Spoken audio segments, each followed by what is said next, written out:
안녕하십니까, 박성호입니다. 중공의 극초음속 미사일 기술을 쥐고 있는 과학자가 서방에 망명했다고 영국의 데일리 익스프레스가 보도했습니다. 여기는 영국의 MI6가 관여 있습니다.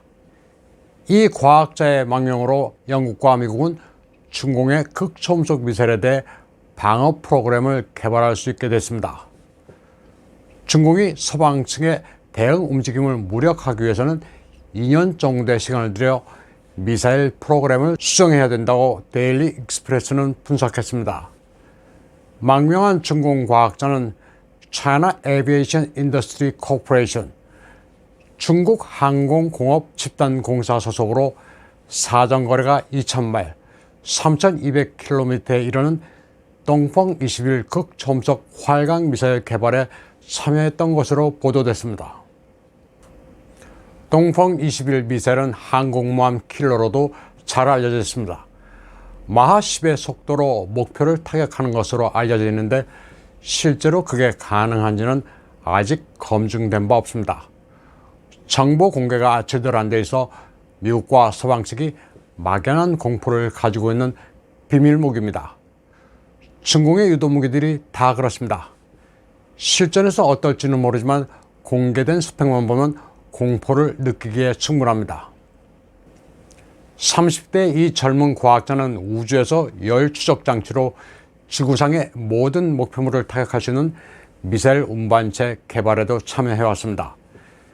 연구 과제를 성공적으로 수행했지만 승진에 누락된 데 불만을 품고 2021년 9월 말부터 홍콩에 있는 영국 정보기관과 접촉했습니다. 그리고 중간 연락책을 통해 그가 중공의 극초음속 미사일 기밀을 가지고 있다는 사실을 알렸습니다. 그러다 이 사실이 발각될 경우 처형된다는 공포심에 자신과 부인, 자녀를 보호해달라고 영국에 요청했습니다. 그는 영국 런던에 있는 MI6의 본부 벅스홀 크로스에 이 사실을 알렸고 MI6는 2명의 정보요원과 1명의 기술 전문가를 홍콩에 파견했습니다. MI6는 동시에 미 CIA에 이 사실을 귀뜸해줬습니다. 중공의 미사일 과학자는 처음에 MI6의 의심을 받았지만 며칠 동안 검증을 받았습니다. 영국에 유학한 경험이 있어 크리켓 경기도 좋아했다고 합니다. 그리고 최근 중공의 극초음속 미사일 개발에 대한 정보를 술술 털어놓자 MI6는 그를 신뢰하기 시작했습니다. 영국 MI6는 특별 경로를 통해 그와 그의 가족들을 일단 영국의 과거 식민지 지역으로 피신시켰습니다. 그리고는 미 CIA와 협조해 이들의 신병을 독일의 미 공군기지, 영국을 거쳐 미국으로 가도록 추선했습니다. 다음 소식입니다. 미 공화당 상원의원 탐 카트는 폭스뉴스에 출연해 바이든 행정부의 잇따른 외교 실책에 대해 강도 높게 비판했습니다. 아프가니스탄에서 무작정 병력을 뺀 이후 5개월 넘게 현지에 묶인 미국인이 많다고 말했습니다. 그리고 과거 몇 년 동안 대외적으로 유화책을 내놓으면서 약한 모습을 보여왔다고 실타했습니다. 그 결과 미국은 등 뒤에 발로 쳐주세요라는 문구를 붙인 엉클샘이 됐다고 말했습니다. 이제 바이든의 허무맹랑한 외교정책 때문에 러시아나 중공이나 모두 미국을 우습게 보게 됐다고 비판했습니다. 그러면서 러시아보다는 중공을 주적으로 간주해야 한다면서 타이완을 무장시켜야 한다고 말했습니다. 우크라이나에 무기와 자금을 지원할 만큼 타이완도 도와야 한다고 강조했습니다. 미국에 있어 러시아보다는 중공이 더 큰 위협이고 우크라이나보다 타이완이 더 중요하다고 말했습니다.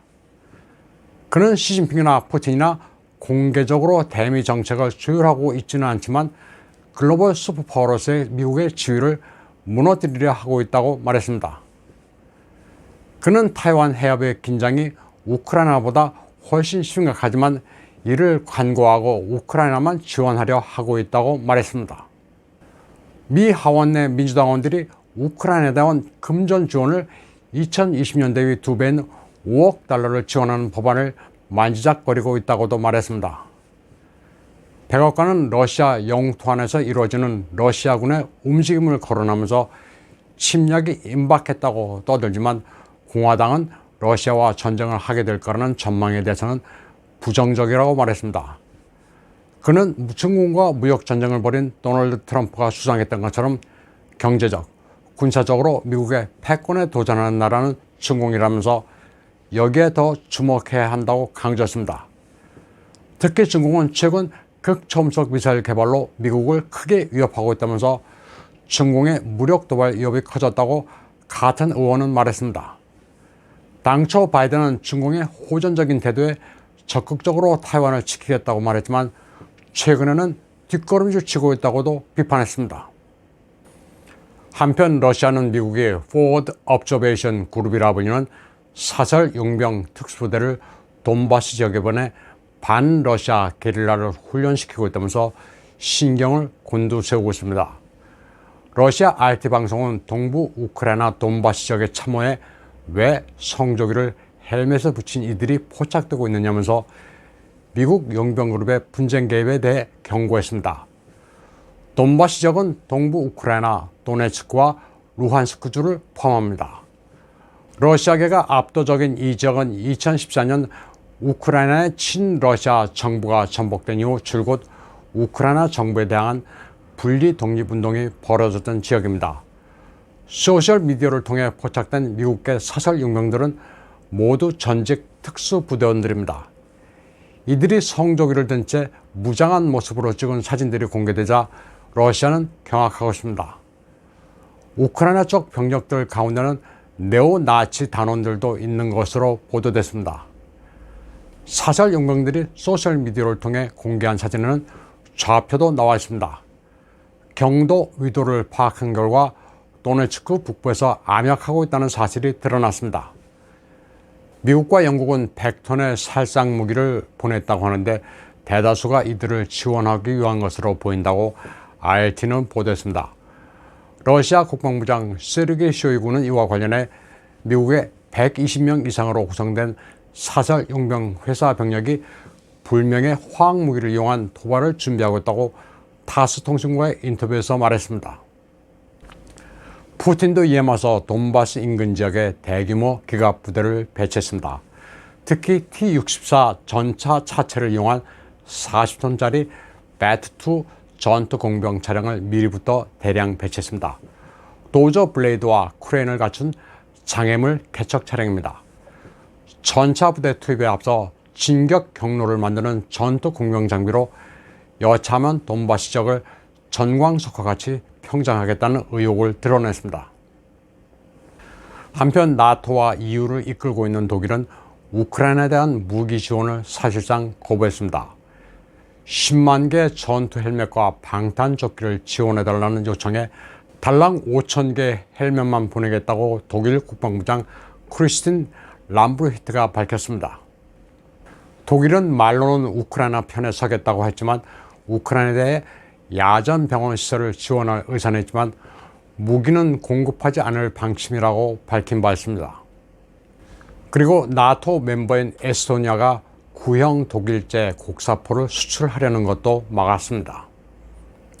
이에 대해 키예프 시장 비탈리 클리치코는 독일의 조롱을 받는 것 같아 말문이 막힌다는 반응을 보였습니다. 헬멧 5천 개에 이어 다음에는 100개를 지원한다고 하는 것 아니냐고도 했습니다. 독일은 러시아에 맞서 우크라이나를 지킬 생각이 없는 겁니다. 독일은 러시아에 맞설래야 맞설 수가 없습니다. 경제적 의존도가 무시할 수 없기 때문입니다. 독일은 러시아에 270억 달러어치를 수출하고 180억 달러어치를 수입합니다. 러시아와의 무역에 서활이 걸려 있습니다. 또 천연가스도 의존도가 50%에서 75%에 달합니다. 미국과 EU가 러시아에 대해 경제 제재를 하겠다고 엄포를 놓고 있지만 사실 러시아가 가지고 있는 카드가 훨씬 강력합니다. 오늘 방송은 여기까지 하겠습니다. 시청해주신 여러분 감사합니다.